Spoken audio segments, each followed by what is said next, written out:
Chana Nimuras.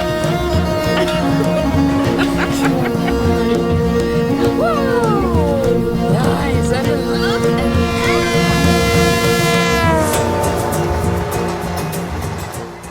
So we had submitted our documentary SunGanges to an aggregator on a Monday. By Wednesday, the same week, it was accepted by Netflix. Just 2 days. I remember asking the aggregator team, "Are you sure? Did they even watch it?" No big studio, no massive budget. We weren't even trained filmmakers. Just a brother and sister and my 5-year-old daughter, and a camera and an issue that we were deeply concerned about. But looking back, those 2 days were actually the result of an entire year of a lot of hustling and a lot of learning. I do just want to make it clear, we didn't make the film especially for Netflix. We made a film because we wanted to make it. And at that point, we didn't really know what we were going to do with it. So, if you are sitting there with a project and if you feel like the doors are all locked, you may take something from our experience. Here are the 5 things we did.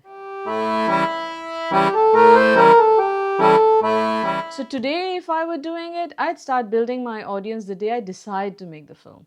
With SunGanges, we had started a bit later. Actually, a lot later. The film was already made. So once the film was made, we didn't wait for any platform to validate it. Nor did we wait for any film festivals to pick it up. I just started screening it.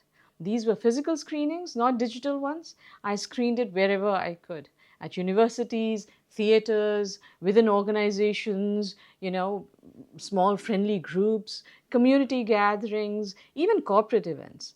I was like hauling the film around. Because these screenings teach you things. I started noticing at what points the people would start getting distracted, look at their watches or phones or get a bit restless. When they would laugh and lean in. When did they get shocked with new information that we were providing? On screenings where I was present, I would record audience reactions. I would be ready outside with my camera and a ton of questions and catch them just as they came out fresh from watching the film. These reactions were gold. They were authentic and raw, and it showed. These short videos would be incredibly useful later on as they became our proof. It showed the platforms that, hey, people actually cared about this film. Our film, because it was panoptic in nature, covering dams, coal, solar, wind, rivers, culture, corruption, the works. It had many different stakeholders, and we invited them all to the screenings we had. These were people and organizations who have worked for decades on the issues the film was talking about. They all came. And they didn't come alone. They brought in the press with them. That press with whom they had deep and strong relationships for the longest time. And we let them write. These were national newspapers, smaller local publications, there was radio, there was some TV, they all came. And again, they all mattered because each piece, however small or big, over time built credibility. I had diligently collected each news item that was written or communicated and stored them in a folder, like an archive. Again, very useful later on.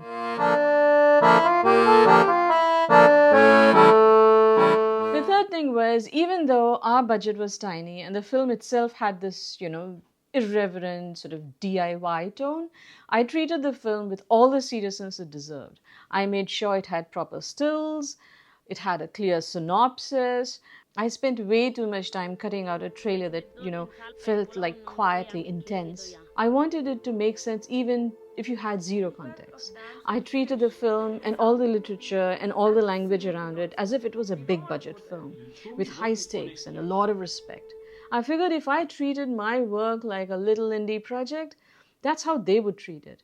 So if I treat it like a high stakes cinema, which actually it was, I could hope that they start seeing it the way I did. Yeah, we had made a good, watchable film. But we also had Nasiruddin Shah. Environmentalists.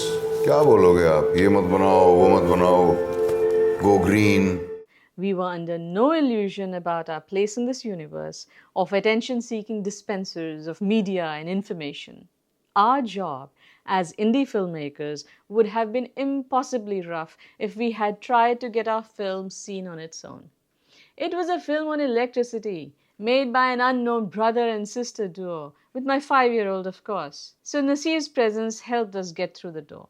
Yes, the issues raised in the film were pertinent. Yes, the story was very well told. Yes, we could have done without a celebrity, but we chose to go with him. Also, the truth is, you cannot not make a good film and expect it to get on a global platform. But with Netflix, maybe you can. Sometimes.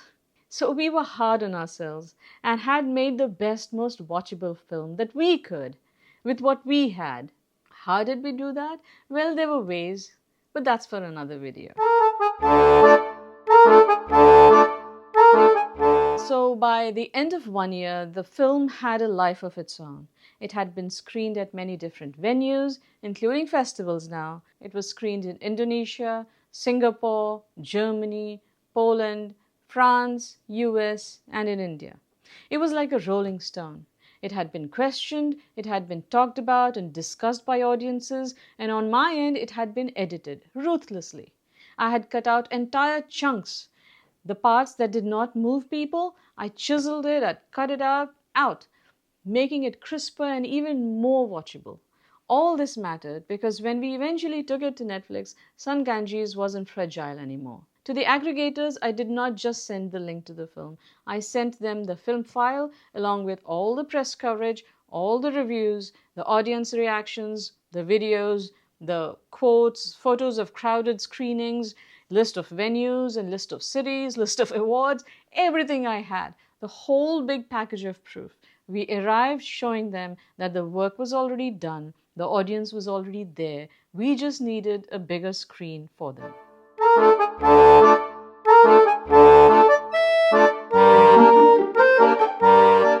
So yeah, we did not have a master plan. We just had made something, we showed it to people, we listened more than we probably were comfortable with, and then we sent it off. We often think of these big outcomes as guarded doors, like there's some gatekeeper checking, deciding if we are worthy, which actually is partially true, but really, it's just about being ready and prepared when it is time. I'm going to make another video soon on the actual how-to of the filmmaking process, the gear, the travel, the mistakes, and there were many. So if you're into it, you know what to do. You will find the link to SunGanges in the description. Let me know if you have any questions. The devil does lie in the details. Until then, stay mostly harmless and see you in the comments.